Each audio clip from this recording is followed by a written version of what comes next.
Have you ever been in a relationship that seemed great until you expressed affection or things got too close? Suddenly, they disappear. Messages reply slowly. Conversation turns cold, and you sit there, confused, wondering, what just happened? Did I do something wrong? Or do they not love me anymore? This is one of the most painful and bewildering experiences in love when the person you care about pulls away just as you feel you're connecting more deeply. Many call it avoidant behavior, but what most of us don't realize is they don't retreat because they don't care. They retreat because they're afraid. And here's the important part. If you don't understand this mechanism, you'll fall into two of the most common traps. Either you chase after them, trying to pull them back, which only scares them more, or you withdraw completely, creating an ever-widening gap until the relationship slowly dies. In today's video, I'll show you a completely different approach, the way to break the cycle of silence while preserving your calm, dignity, and emotional strength. Together, we'll explore why avoidants behave this way and what they're really feeling, the mistakes that unintentionally push them farther away, the communication strategy to challenge them without creating pressure, how to protect yourself so you don't lose yourself in this relationship. Because the truth is, love cannot grow in silence and doubt. And if you want a real connection, you must dare to step into the truth, no matter how uncomfortable. Imagine this. You're in a relationship. Everything seems fine. You text, they reply. You share something meaningful. They seem interested. Then suddenly, things change. Messages reply slower. Conversations become brief, superficial. They start disappearing into silence. And you wonder, what did I do wrong? Am I too much? Or did they never really love me? If you've ever felt that way, stop right here and hear this. They don't withdraw because they don't care. They withdraw because they're afraid. And understanding this will change the way you see everything. Avoidance, also called avoidant behavior, is often misunderstood as coldness or indifference. But the truth is the opposite. Most avoidant too-clinging people deeply crave love and connection. They want closeness. They want to be understood. The problem is, the closer you get, the more they panic. And this isn't your fault. It stems from deep within them. Let me explain why. Most avoidant behaviors form from very early life experience in childhood or past relationships. When a child grows up where affection comes with pain, perhaps abandonment, over a control, or witnessing conflict, their brain learns a powerful lesson. Closeness equals danger. And once this belief sinks in, as adults, they carry an alarm system that triggers whenever emotions deepen. So when you draw near, they feel what their body interprets as danger. They don't think this consciously. It happens in their subconscious. Their body tenses, their heart races. Their brain screams, "Careful, if I get too close, I'll lose my freedom. I'll get hurt. I'll be abandoned." And what do you see them do? They create distance. They retreat into silence. They shut down, not because they don't love you, but because their nervous system treats love as a threat. Imagine this. Someone starving stands before a banquet. They want to eat, they long for the food, but they don't trust it's safe. They worry that if they eat, they'll be in pain, fall ill, or worse, be tricked. That is exactly how an avoidant experiences intimacy. They crave it, but they fear it will shatter them. And here's the crucial thing you need to understand. Avoidance isn't rejection of you. It's their self-protection. When you grasp this, you'll stop blaming yourself, stop doing everything to prove your worth, and start seeing reality clearly. But understanding doesn't mean you must endure silence forever. It doesn't. This is only the first step, so you can learn how to break the cycle through truth, through calm, and by protecting your own emotional integrity. In the next part, we'll discuss the most serious mistakes people make when facing an avoidant, and I bet you've done at least one of them. These are the very things quietly pushing them farther away. And here's where many get stuck, because when they see their partner pulling away, their first instinct is to do whatever it takes to bring them back. You start texting more. You try to reassure them, prove that you're not a threat. You pour all your energy into soothing the silence. But be honest with yourself. Have you ever felt that the more you do this, the farther they go? Right? This is the first mistake, chasing in desperation. You do this because you think you're saving the relationship, but in reality, you're fueling their fear. For an avoidant, intimacy that comes too fast Too strong is like an alarm bell in their brain. And when you chase, they don't feel your love, they feel pressure. This triggers an even stronger defense mechanism. And you know the result. They run farther, faster. Then comes the second mistake, and it's much more insidious. You silently endure. You think, all right, I'll give them space. I'll be patient. I'll appear strong. It sounds wise at first, right? But here's the dark side of silence. You start swallowing all your emotions. You pretend you need nothing. You convince yourself that the desire to be loved is selfish. And little by little, you disappear within your own relationship. This is the most dangerous thing, because in the effort to keep them, you lose yourself.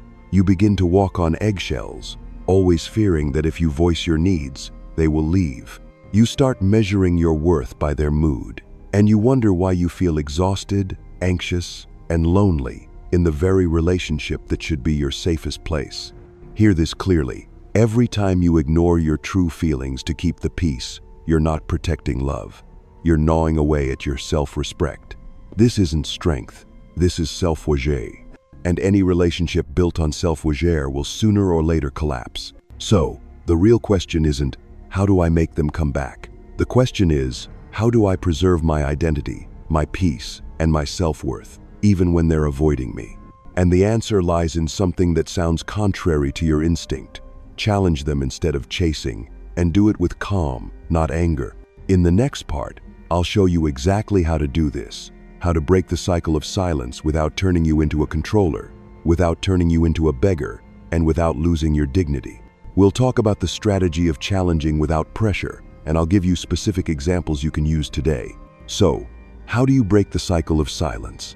How can you step into a tense moment without turning into a controller, without becoming a beggar, and most importantly, without losing your dignity?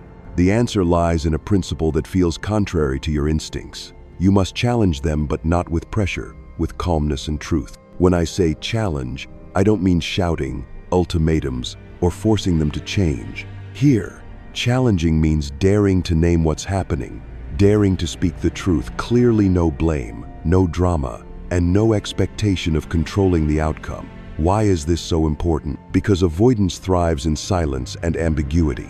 When no one speaks up, the pattern repeats. But when you bring the truth into the space between you, you break that cycle. This is something most avoidants have never experienced. An honest, calm, pressure-free conversation. And that difference can make them pause and think. It creates what they need most, emotional safety. So how do you do it? There are 3 key principles you must grasp. Principle 1, stay calm and don't blame. Truth can be uncomfortable, but spoken calmly, it always lands differently. Avoidants are extremely sensitive to pressure and hidden blame. So instead of, you always avoid me, you don't care at all, try, I've noticed that when things get closer, you tend to pull back. I'm not blaming you, I just want to understand what's going on. Hear the difference? One is accusation, the other is observation plus desire to understand. This makes them feel less threatened and opens the door to dialogue instead of defense. Principle 2. Speak from your perspective, not judgment. One of the biggest mistakes is starting with, you always, or you never. That makes them feel judged and immediately resist. Instead, talk about your feelings and needs. When I don't hear back from you, I feel anxious and wonder what's happening.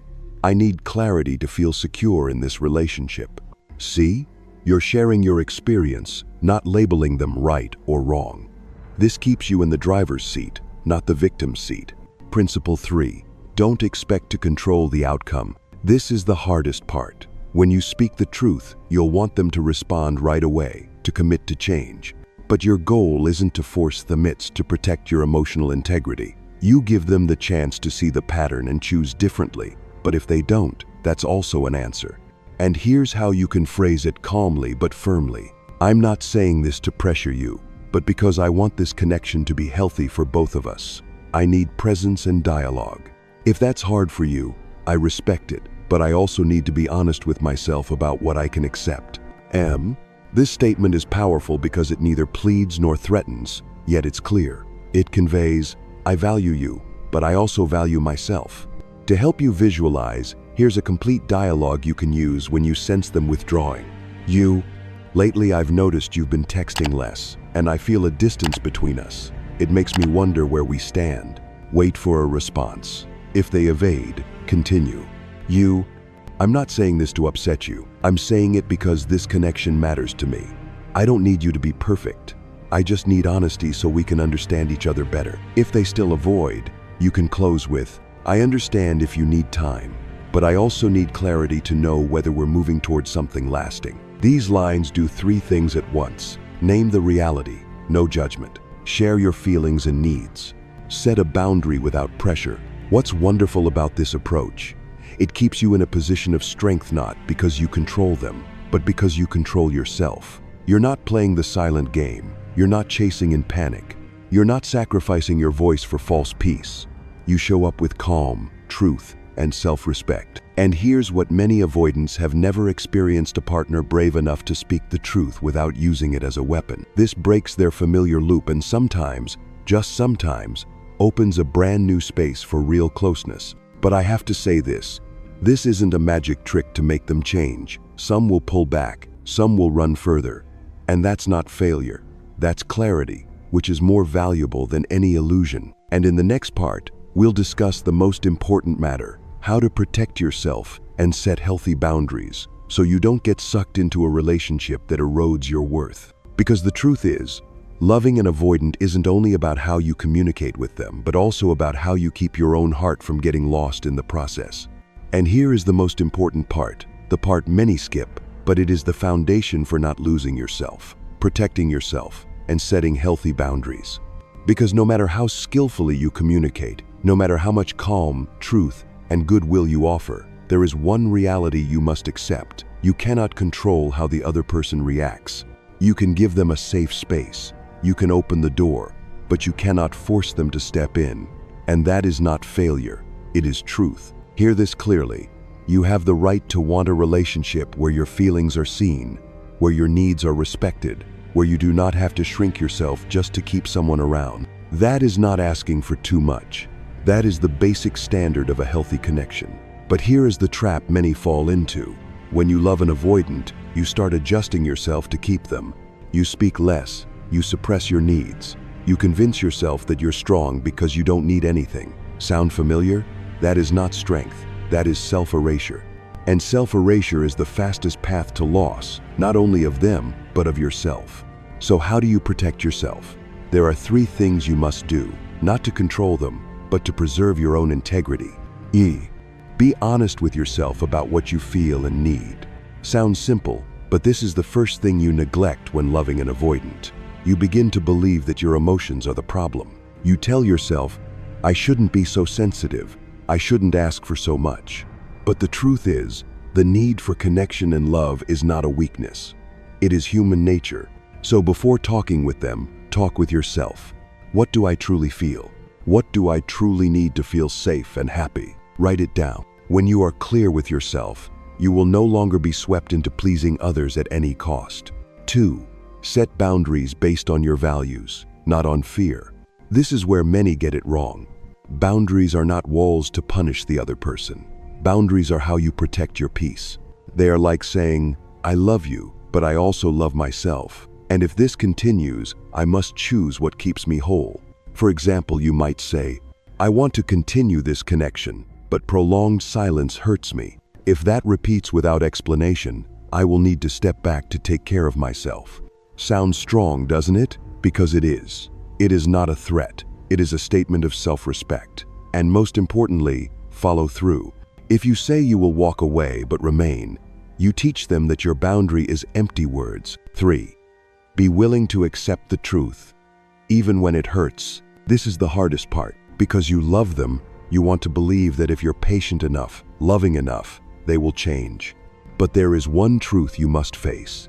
If a relationship cannot withstand your calm honesty, it is not one that can grow. If after you've communicated clearly and set boundaries, they continue to withdraw or respond with silence, that does not mean you have failed. It means you have just received your answer. And that answer frees you from illusion, so you can choose something better. Here is what I want you to engrave. True love does not require you to disappear for it to exist.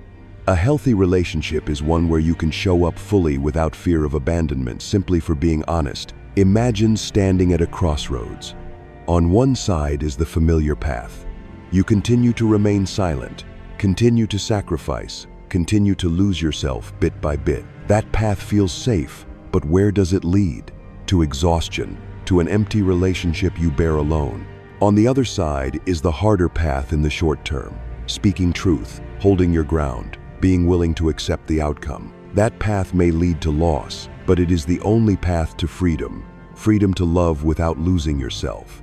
Remember this, the right person will not ask you to dim your light for their comfort. The right person will meet you where you stand, not turn you into a shadow in your own life. In the final part, I will share the one principle you need to engrave before leaving this video. A golden rule to help you love smarter, stronger, so you never fall back into this loop again. Here's one principle I want you to engrave, the golden rule that, if you remember it, will change the way you love forever. Never lose yourself to keep a relationship. It sounds simple, but when you love someone with avoidant tendencies, this is tested every day. You get pulled into a game of silence and guessing. You start to believe your peace depends on keeping them comfortable. You gradually cut back your own needs, shrink your emotions, until you no longer recognize yourself. But the truth is, true love doesn't ask you to disappear. It doesn't demand you trade your self-respect for a few moments of closeness. If a relationship only exists when you dare not speak the truth, it isn't love, it's a compromise with fear. Remember what we've covered today. Avoidants don't pull away because they don't care. They pull away because they're afraid. But their fear is not your responsibility to heal. You can break the cycle by challenging them with calm and truth, not chasing, not silently erasing yourself. And most importantly, you must protect yourself with clear boundaries, willing to accept the truth even when it hurts. Because sometimes, the greatest courage isn't doing everything to keep someone around. The greatest courage is looking at a situation and saying, I deserve more than this silence, and I'm strong enough to walk away if I must. That is not failure. It is liberation. It is the end of sleepless nights asking, what did I do wrong? It is the beginning of a love where you need not beg to be valued. And if you're hearing this and feel your heart tighten, it may be because deep down you know you've ignored this truth too long. This is your signal not to blame yourself, but to wake up. You can't control who stays, but you can control how you show up. Show up with clarity, with self-respect, with the courage to love without losing who you are. If this video resonates with you, do one thing for yourself. Don't let these be just pretty words. Act on them. Write down one boundary you will hold from today. Write down one truth you will speak, even if your voice shakes. That is how you reclaim your power. And if you want to keep learning how to love smarter, stronger, I invite you to stay with me. Hit subscribe, so each week you get a reminder that love isn't endless sacrifice, but the meeting of two whole people. Because when you stand in your truth, one of two things will happen. Either the relationship becomes real, or you find the freedom to open yourself to something better. Both are victories, and you deserve them.